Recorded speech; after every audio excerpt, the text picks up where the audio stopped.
BNP ভারতের সঙ্গে শত্রুতা করে অবিশ্বাস সৃষ্টি করেছিল বলে মন্তব্য করেছেন আওয়ামী লীগের সাধারণ সম্পাদক এবং সড়ক পরিবহন ও সেতুমন্ত্রী ওবায়দুল কাদের। এ সময় তিনি বলেন, ভারতের সাথে শত্রুতা করে বিএনপি দেশের ক্ষতি করেছে।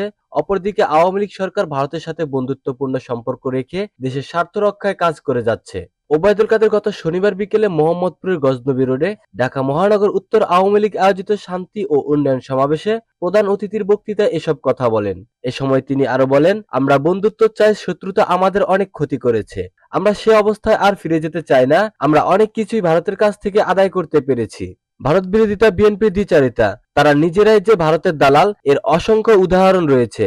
আওয়ামী লীগের শক্তি বাংলাদেশের জনগণ, বিদেশি কোনো দেশ আওয়ামী লীগের শক্তির উৎস নয় উল্লেখ করে ওবায়দুল কাদের বলেন, ভারতের সঙ্গে ২১ বছর শত্রুতা করে বাংলাদেশের কোনো লাভ হয়নি। বিএনপি শত্রুতা করে সংশয় অবিশ্বাস সৃষ্টি করেছিল, সে কারণে সম্পর্কের উন্নতি হয়নি। শেখ হাসিনা সে অবিশ্বাসের দেয়াল ভেঙে দিয়েছেন। ভারতের সঙ্গে বিভিন্ন চুক্তির কথা উল্লেখ করে আওয়ামী লীগের সাধারণ সম্পাদক বলেন, গঙ্গার পানি ও সীমান্ত সমস্যার চুক্তি কে করেছেন? এই শেখ হাসিনা ও ভারতের প্রধানমন্ত্রী করেছেন। বিএনপি নেতা গয়েশ্বরচন্দ্র রায়ের সমালোচনা করে তিনি বলেন, শুক্রবার পল্টনে গয়েশ্বরচন্দ্র এক ফর্সা মিথ্যাচার করে গেছেন।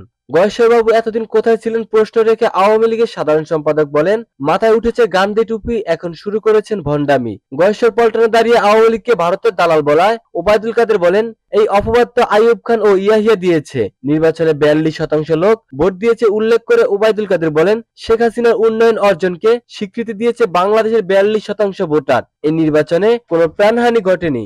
উপজেলা নির্বাচন জনগণ নাকি প্রত্যাখ্যান করেছে। তাহলে ৩৬ থেকে ৪০% লোক ভোট দিল, তারা কারা? তারা এই দেশের জনগণ। তারা উন্নয়নে অর্জনে মুগ্ধ বলেও মন্তব্য করেন তিনি।